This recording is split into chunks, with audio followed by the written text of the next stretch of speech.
Né? Há algumas questões interessantes, por exemplo, essa questão de Metis. Por quê? Porque quando Zeus se une a Metis, Metis ela é filha de Tétis, né? E ela é a astúcia, ela é o pensamento astucioso, ela é a esperteza, vamos dizer assim, né? E Zeus se une a Metis, e havia uma profecia antiga por parte de Gaia, por parte de Terra, que dizia que a prole de Zeus e Metis seria aquele que tomaria, ou aquela que tomaria para si o poder de Zeus. E Zeus, claro, não quer que isso aconteça, né? Ninguém quer, né, que perder o poder, né? E o que Zeus faz? Ele vai e devora Metis, né? Olha que interessante, essa questão dos casamentos de Zeus é muito interessante, porque a cada casamento, Zeus está adquirindo uma potência da realidade que vai ser necessária para que a própria ordenação do todo se dê. Então, por exemplo, quando Zeus se une a Metis, Zeus está se unindo à astúcia. E ele precisava, de fato, daquela astúcia para ele poder ser o novo governante. Zeus se une também a Tênis, a encarnação da justiça primordial. Ele não engole Tênis, né? Mas ele se une a ela. Zeus se une, por exemplo, a Leto, né? Ele também não engole Leto, inclusive os seus dois filhos, ele gostava muito dos seus dois filhos, né? Os filhos de Zeus e Leto, que era Apolo e Ártemis, né? E Zeus se une também, muito interessante, voltando ao que a gente estava falando lá atrás, Zeus se une a Mnemosine. E a partir da união, olha só que interessante, gente, como que os gregos conseguiam refletir acerca de princípios da realidade de uma forma tão interessante, né? E aqui a gente podia falar um pouco, claro, né? Não temos muito tempo, mas podíamos falar um pouco até da própria noção do que é um mito, né? Como que o mito ele é sabedoria, né? Como que ele expressa uma sabedoria? Olha que interessante, a partir da união entre Zeus e Mnemosine, a memória, né? O poder e a memória, o que vem? As musas, vem toda a possibilidade de se criar arte e conhecimento. Né? Então, as musas, que não representam, embora algumas pessoas achem que elas são só personificações das artes, mas elas não são apenas personificação das artes, elas são também expressões do conhecimento. Né? Havia a musa Urânia, que era a musa da astronomia. Né? Tem a musa da história. Então, assim, a partir da memória unida ao poder, né, ao poder de Zeus, a gente tem o quê? Arte e conhecimento. Né? Então, o mito ele é muito interessante nesse sentido, porque, na verdade, o mito ele é uma forma de sabedoria. Né? O que é arte e conhecimento? É poder e memória. Né? Então, isso tudo é muito bonito, isso tudo é uma forma muito, muito interessante de se compreender a realidade. Né? Muitas vezes, por muitos anos, desde lá do início do iluminismo até o século XIX, a gente tinha muito essa noção de o mito é um absurdo, o mito é algo que não faz sentido, o mito é algo que não expressa nenhum tipo de conhecimento. Não, é um conhecimento diferente do conhecimento científico, claro, é um conhecimento diferente do conhecimento empírico, claro, mas também é um tipo de conhecimento. É uma forma de interpretação da realidade, é uma forma de vislumbre das coisas, vislumbre da realidade, vislumbre da ordem cósmica, né? Então, isso é uma coisa que os gregos tinham muito forte. Né? Então, quando eles realizam esses casamentos entre o poder e a astúcia, o poder e a justiça, o poder e a memória, tudo isso é fundamental para que a própria realidade possa ser organizada. Né? Então, Zeus ele vai engolir Metis, né? Só que Metis estava grávida.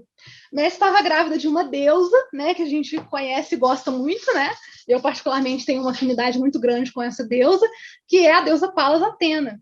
Né? Então, Zeus, ele pega, né, a deusa Palas, que ainda não estava formada, totalmente formada, e ele coloca dentro da cabeça dele.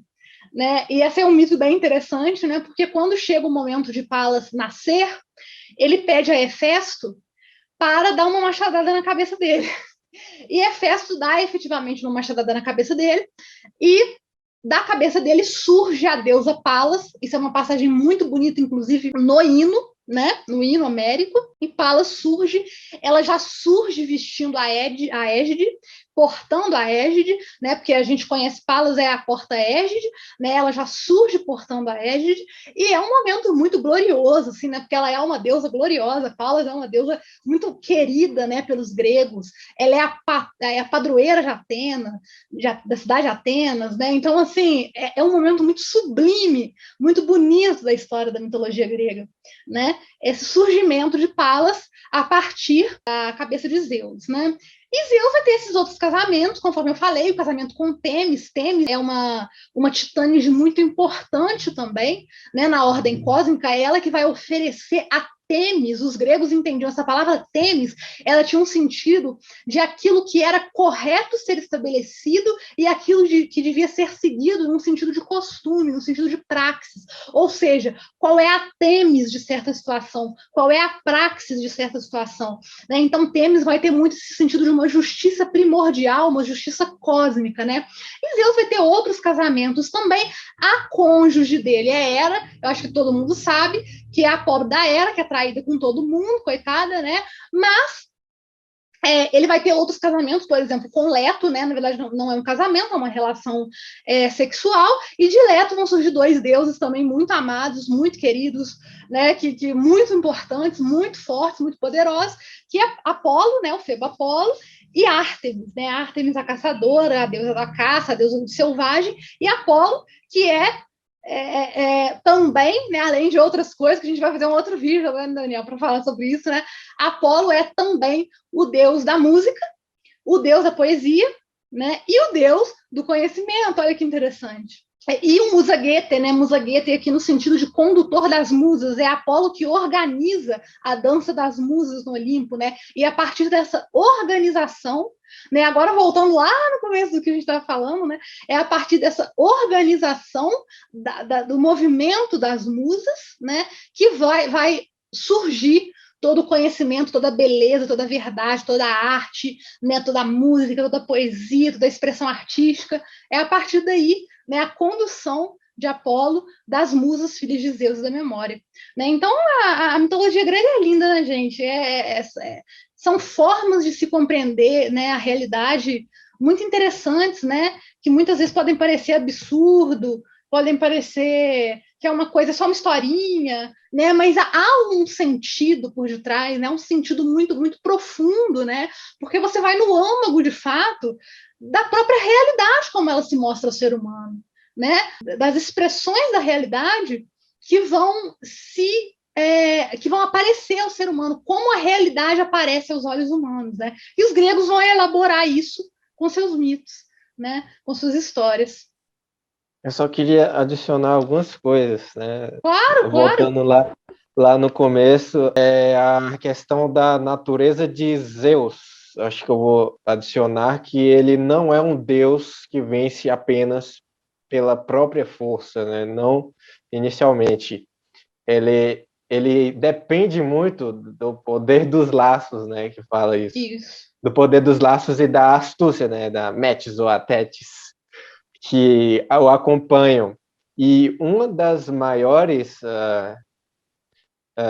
aliadas dele, né, na titanomáquia, é a Estige, né, que ela tinha dois filhos que estão sempre com Zeus, né, fala isso, que são o Kratos, que é o poder de dominação, subjugar e se impor aos seus adversários, e a Bia, a capacidade de desatar uma violência onde não parecia possível, ou seja, ele concilia esses dois aspectos e é nisso que está a verdadeira força de Zeus. Aleluia.